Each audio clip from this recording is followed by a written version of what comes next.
And I'm not allowed to speak Spanish in my classrooms because I'm an English teacher.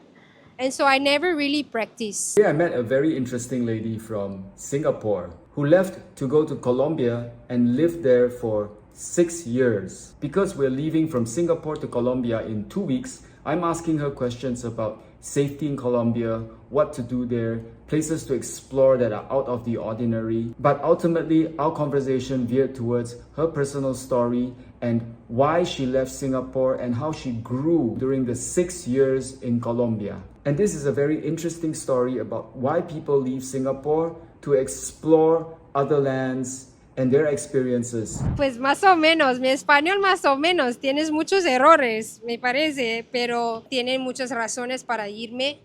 No me siento bien aquí.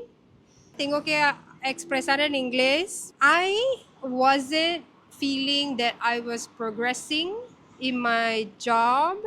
I felt constrained. I felt my mind needed bigger things. I felt that I was following the rules and following somebody else's narrative. I wanted to start to fulfill mine, and mine was to be an English teacher.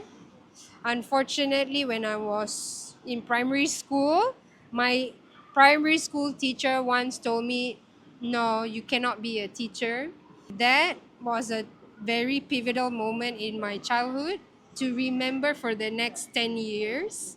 And then coming out of university and going into the workforce, this was in 2014, and going back to working in a educational institute as a receptionist, as a coordinator, I realized that it came back to me, hey, I wanted to be a teacher. Why didn't I just go? And so that was the perfect moment where I looked online for volunteer teaching programs. Most of it required you to come out of pocket to pay for these programs. And so I wanted to find something that they would pay me a stipend or an expense or something. And so Ministerio de Colombia offered a program, Colombia Bilingüe, where you work in public schools for 1 year and they give you 1 month of accommodation for free, but they still pay you for the entire 10 months that you are going to work there. So I quickly jumped on it. I bought my tickets. I passed the interview. I did a test, an English test. After I did that, I came to Bogotá and I went to Monserrate and I went to La Candelaria and I went to Museo del Oro and visited those places for the 3-day induction. Met my coordinator, and then I went to Cucuta. That was my first city. Cúcuta is una ciudad en la frontera de Venezuela, and I spoke no Spanish. Absolutely nothing. Zero. I was like, this is ridiculous. You go to a country, you can't even speak their language. How did you survive for the first, 6 months? So I was like, it's okay, because in my city there were other teachers that don't speak Spanish. There were other people that I could, be friends with. And so I purposely wanted to be in a situation where I had to start learning.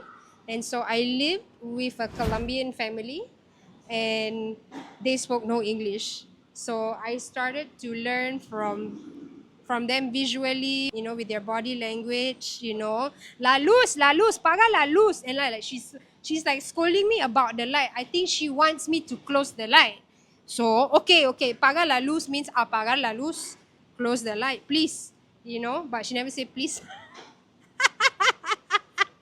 Pero no pasa nada. And then she's like, siéntase. And like, she keep pointing to the chair and like, what's wrong with the chair? And then she like, siéntese. And then she's like, por favor, siéntase. This time she said please.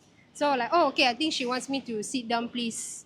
And so it was from that year that I start to listen, look, hear, and like try to catch little words here and there. So then I asked her, everyone going to a foreign country will have culture shock. What were your culture shocks? She mentioned three. One is geographical distance, two is food, of course, and three, interestingly, is being a super minority where nobody knows where you're from. She starts by recounting her first month, which was disastrous. El primer mes, oh my God, I was like, where am I? What the fuck did I get myself into? Because like in Cucuta, I did not realize that we were in the middle of the mountains. There is no beach. So I tried to walk with my colleague from England, like let's try to keep walking and see where we end up. And there was still no beach. You know, like here we can just walk and walk and walk. We will get to East Coast. Somehow we will get to East Coast or Changi or Vivo City, you know. Either one we will hit the limit and we're like, okay, we are surrounded by water. So I was looking for water so badly for the first 2 weeks. No soy en la playa. And so, and so I was very culture shocked. The first thing, that was the first thing. The second thing was like, they don't recognize picante as much. They don't recognize spices as much in their food. So, with my Asian palate, I'm looking for chili everywhere. And like, no hay nada. No hay nada. Es que they have like hot sauce bottles, but it's not so strong in their food. Like if they have the basic salt and pepper and their stews, which are really nice, but it's not so strong like our palate, you know. So like you will be a bit culture shocked with the food. It's quite simple. There a lot of meats. I don't eat beef, but they serve a lot of carne de res. They like their beef. They have avocado, very good avocado. If you like avocado, it's everywhere in Colombia. They even have a store in Medellin where they only serve avocado. And so like you you will find differences in their cuisine. Obviously on the coast, in Cartagena, Santa Marta, they have more like stronger flavors, intense flavors in their food. But overall, it's quite a simple palate that they have. So for me, that was the second thing that was like, what am I going to do? Yeah, so I had to like learn how to cook. I will call my mom, how you make the curry? I forget how you do. Like she tell me and I had to like go and find the things. I did find it and I did make it. So of course I asked her, is there an Indian spice market or an Asian food market in Colombia? They always have these like vegetarian Hari Krishna places where most of them do meditation and yoga and only serve vegetarian food. That's where you can buy your curry powder, your vegan friendly flour, or like things like that. You can buy your spices from there. So look for those places if you feel homesick for curry. The third thing I would say, maybe people don't really know much about Singapore. I'm assuming people will know where Singapore is.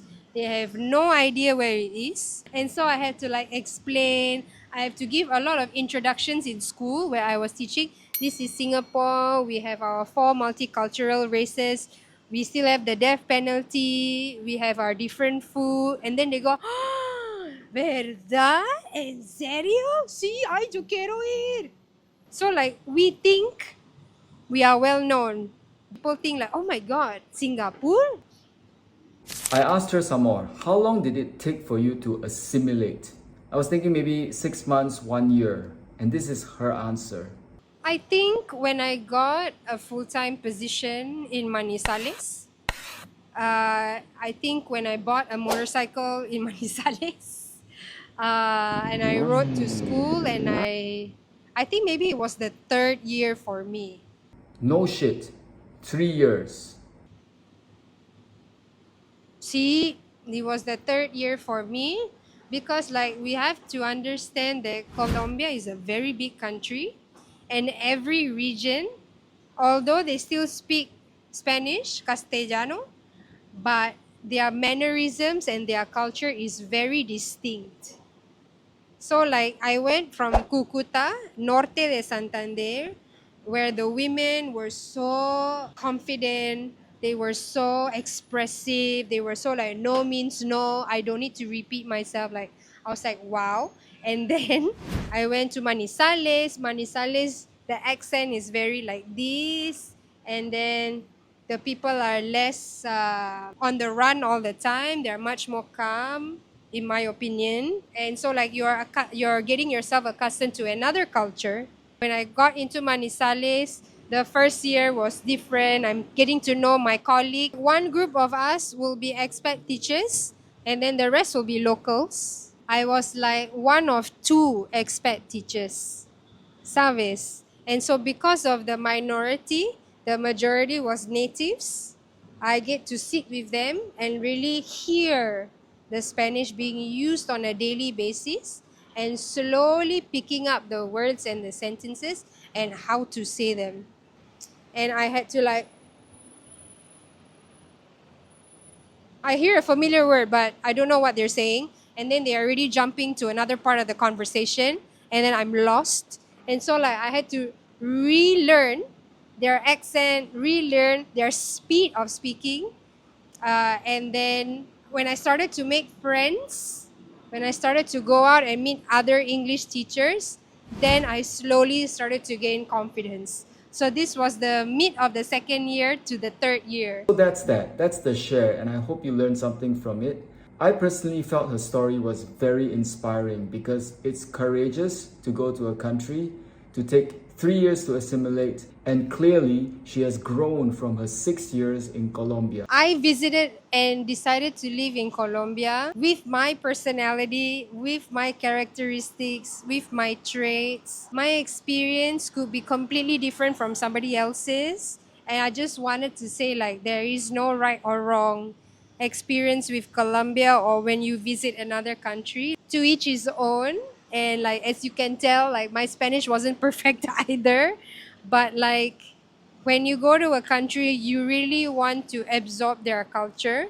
And if you try to do your best to absorb it the best way you can, you are going to enjoy yourself. There were a lot of difficulties that I had to face on my own living there. And I don't want to just tell you like it's all roses and it's all easy sailing in Colombia. You need to take care of yourself like in every country you visit. Take my views or perspective with a pinch of salt because like other people will have a different experience. May not be as fun as mine, may not be as exciting as mine, or maybe even as bad as mine. Because like I'm not telling you what went down in Colombia either in my life. So like I'm only telling you the good things